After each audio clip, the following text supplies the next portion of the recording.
Don't forget, you can reach the latest episode of Potomac Watch anytime. Just ask your smart speaker, play the Opinion Potomac Watch podcast. From the opinion pages of the Wall Street Journal, this is Potomac Watch.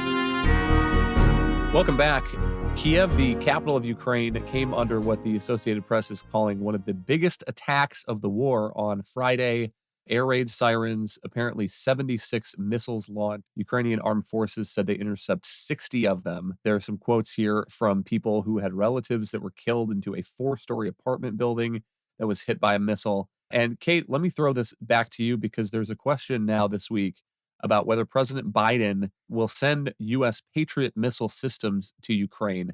And I guess the first question that many people who don't have military experience might ask is, what exactly is a Patriot missile and how could it change the dynamic on the ground for Ukrainian forces? Yeah, Kyle, I think this fresh missile barrage is a really salient reminder of why the Patriot battery is so urgently needed. The Patriot battery is a really sophisticated air defense system. Now, Ukraine has some air defense systems now. The Patriot is particularly well suited for dealing with ballistic missiles. Russia has been reportedly getting some ballistic missiles from Iran. So it's really a complex system that is especially good against some of those higher end threats and can defend parts of Ukraine against these missile barrages. And again, these are attacks on infrastructure targets and other things that are intended to just starve and freeze the Ukrainians in their home. Now, we can talk more about why only one battery is in the mix, but one battery, of course, will not be sufficient for all of Ukraine's air defense needs, which are really urgent. So, Kyle, I just note we've been talking this week about the plans are in the works to send a Patriot battery. And every day that the Ukrainians don't have this battery, and it's going to take them some time to learn how to use it, the Russians are just able to continue to inflict more and more damage. On that point, the question that I'm wanting to ask is, why now and why has it taken so long? We're now 10 months into this war. And the Journal's editorial on this Patriot question quotes a defense official in March saying, quote, "There's no discussion about putting a Patriot battery in Ukraine because, quote, you'd have to put U.S. troops with it to operate it," unquote. And Kim, so now here we are 10 months later, and I can't imagine that the Biden administration is talking about putting U.S. troops in Ukraine to operate this battery. So apparently between March and now, they've figured out or decided that they can train Ukrainian troops to use this system. And it just seems like another example of where President Biden has been, right on Ukraine. I think he deserves a lot of credit for the actions that he's taken and his stalwart stance toward the Russian invasion, but right and a little bit later than a lot of these things could have been. Yeah, and this is a time-old story now at this point.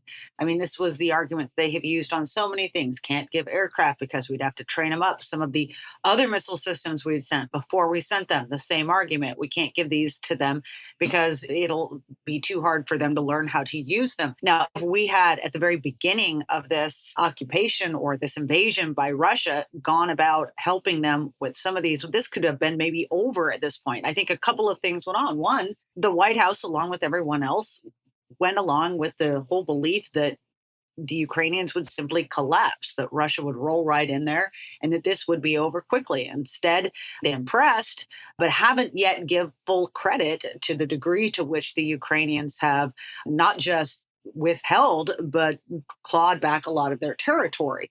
The other thing, look, let's be clear, is that while those were the statements that officials were willing to make to newspapers back then, the kind of unofficial statements is that they were very concerned that giving Ukraine a Patriot missile system would be viewed by Russia as an escalation of the war, especially because, these systems just have very much more far-reaching capabilities. This, to me, signals perhaps a little bit of a shift in White House mentality, that maybe they can push a little bit harder, that they have a better sense of what Putin might be or might not be willing to do. Either way, it's a very good sign. Okay, what about the question of the fact that with a lot of this equipment, the U.S. is running down its own stocks, and one missile system that is sent to defend Ukraine is not available to defend other U.S. assets or allies. Is this a problem for the Patriot specifically? Yeah, Kyle, Patriot battalions in the Army have been some of the most heavily worked units in the force. In 2019, for instance, there was something that Army leaders call the 2019 air defense surge. And basically, with so much activity from Iran in the Middle East, we surged a lot of missile defense systems into the theater.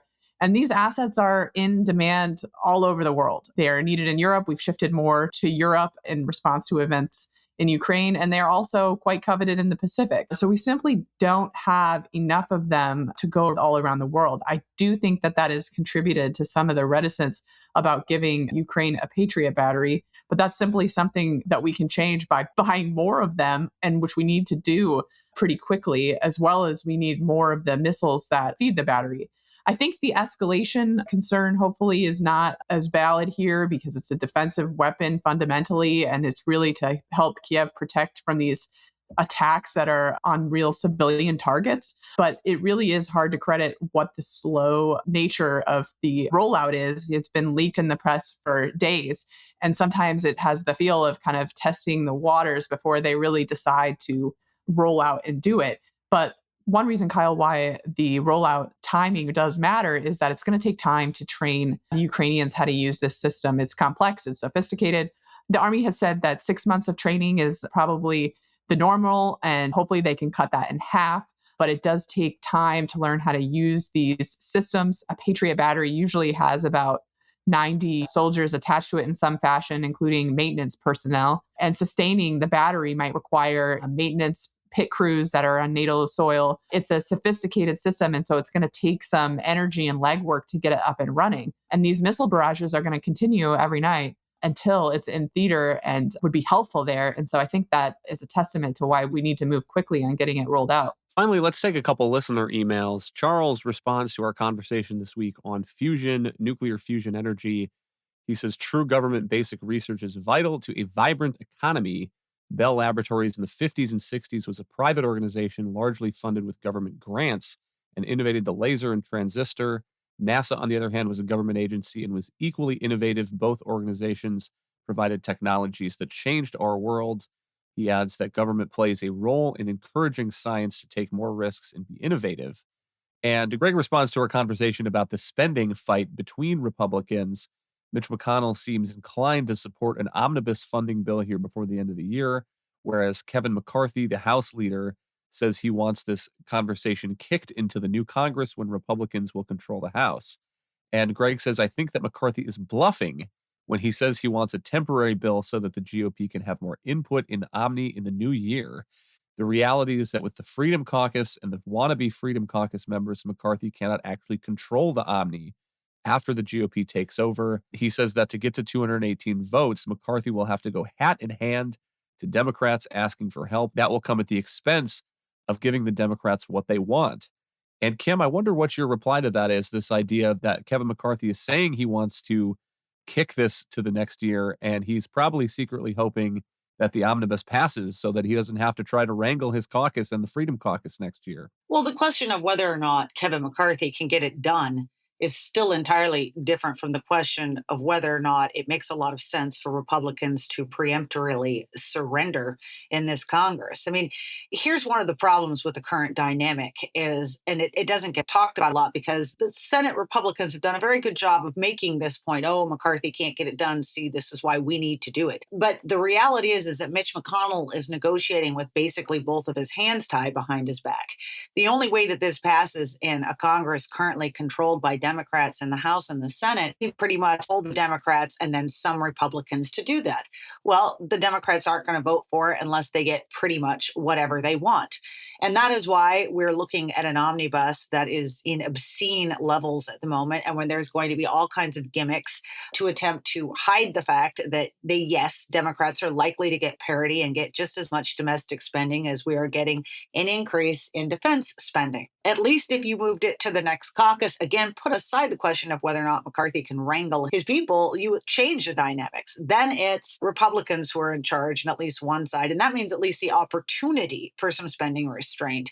This is one issue, too, by the way, that he's going to have some leverage over his members because it's such an important show to constituents that Republicans can demonstrate some fiscal restraint. Thank you, Kim and Kate. Thank you all for listening. You can email us at pwpodcast@wsj.com. If you like the show, please hit that subscribe button, and we will be back next week with another edition of Potomac Watch.